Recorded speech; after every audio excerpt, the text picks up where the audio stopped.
Anak Mas Prabu Bumonarapa Sura jembleng sarendeng gumun setahun raos ing manah kula menika lungunipun mapan wonten salebeting agung Pasuwakan Agung Negari Traju Tresna kapanyata paduka lenggah mapan ing dampar benta pinaribin kencana madhepaken para nayaka praja ingkang sawise boy ngarsa paduka nanging pun paduka boten kersa paring dawuh najanta namung saklemah.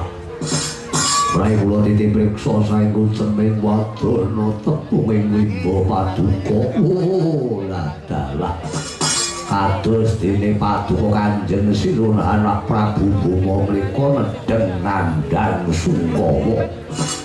Lo yen wonten peta monggo dipun petang sesarengan ana rembug monggo dipun rembag bebarengan Gusti. Radio kados menapa negara menika mawa tata tegesipun ana tatanane.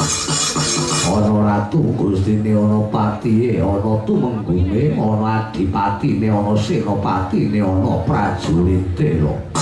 Yen sajak wonten swasana ingkang ganggu gawe katentremaning penggalih paduka Gusti kula ingkang sinuwun. Oh, tumulya paring dawuh dhateng kula pun pancatnyana lho.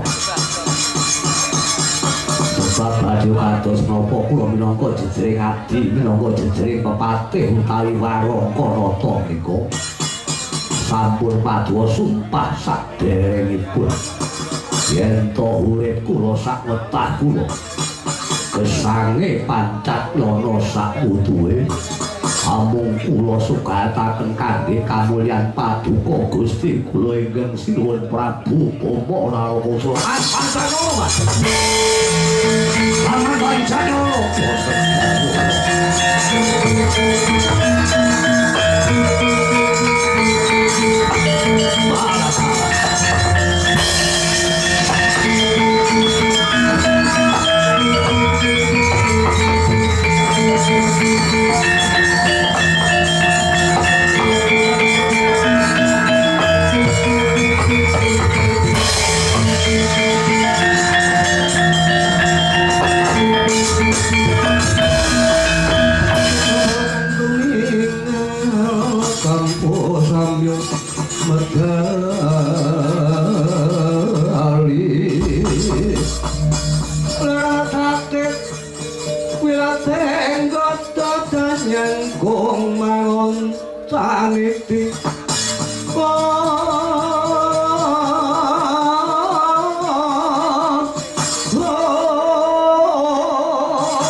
Sang Sangati Mitis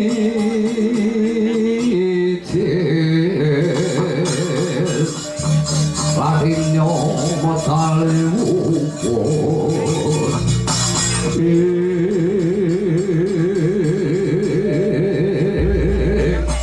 Walakalah Jagat Dewa Bathara jagat pengestunggara Jewang sukma mangat dinuwe mugi mayungono panjenengan ingsun Jewang sukma mangat dinuwe mugi mayungono sagung dumadi te pancanyana te Allah nok wonten timbalan ingkang dawuh lan kowe ayah griya wonten timbalan ingkang dawuh Gusti uga kowe Digya Kolaswendra Allah nonton wonten timbalan ingkang dawuh sadurunge sapaise nggonku ngandhangi wigati kawula njaring sun nyuwun gune samudra Pakasama dhisik labet bebasan wiwit pethek ing surya nganti meh bedhug wiwit pethek ing surya nganti meh bedhug sira sowan marak ana ngarsaning sun nanging datan njaring sun ajar bukan babar sanding Allah nok ngestaken dawuh sinuwun Sauger Patuwa sampun kersa paring dawuh menika sampun mujudaken umuh pepadang mapan jroning manah kula apa kaya mangkono Allah nok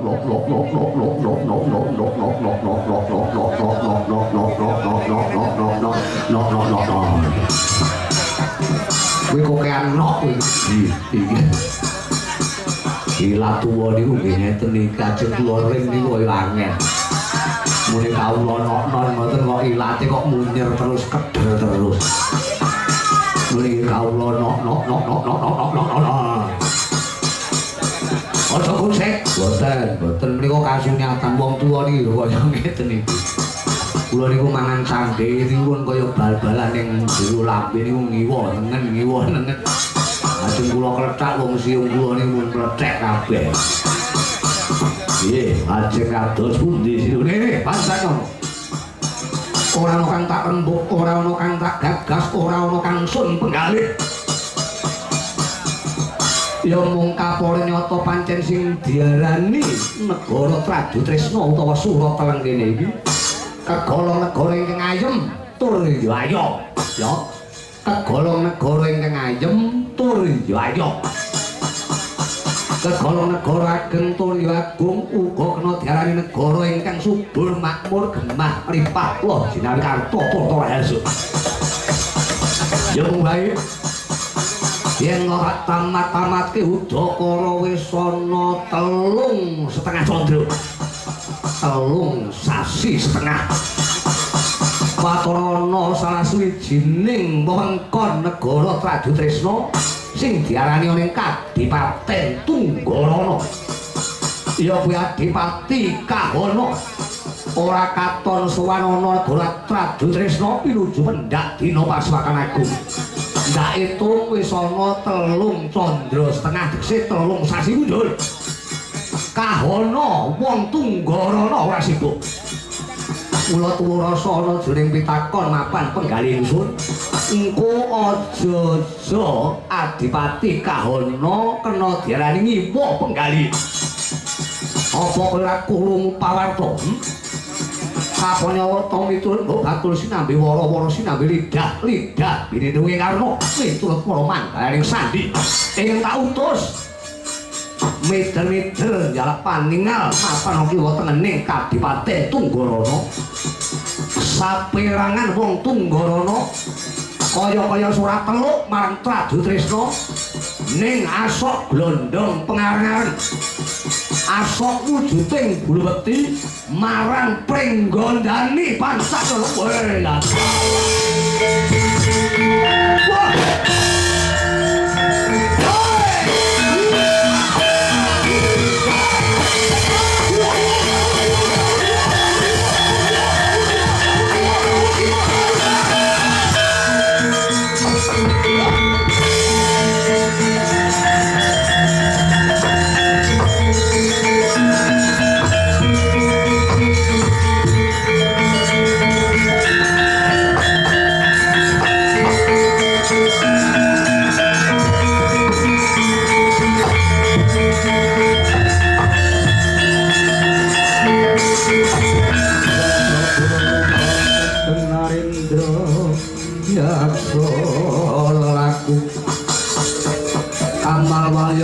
kang gambira marang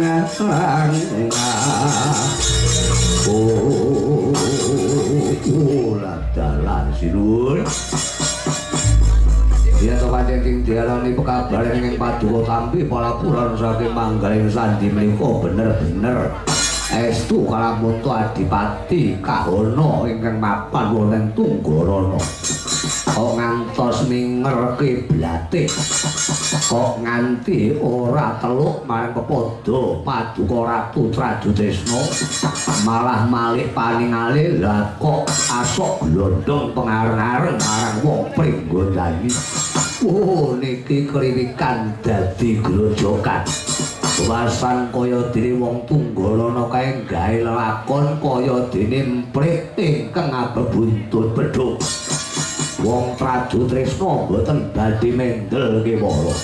Malah kepara nyata ampun ngantos Paduka Gusti kula ingkang sinuwun ingkang tumandang gawe.